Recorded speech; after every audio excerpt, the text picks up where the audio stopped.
Didžiosios kunigaikštienės Birutės ulonų batalione Alytuje.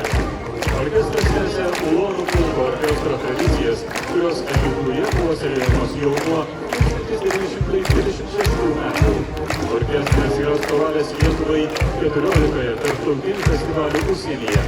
Taip pat glaudžiai bendradarbiauja su įvairiomis visuomeninėmis organizacijomis Lietuvoje. Sausumos pajėgų orkestrui vadovauja kapelmeisteris vyresnysis leitenantas Ramūnas Valaitis. Orkestras įžygiuoja grodamas lietuviškų maršų karaliumi vadinamo Broniaus Jonušo maršą Šaulės pirmyn.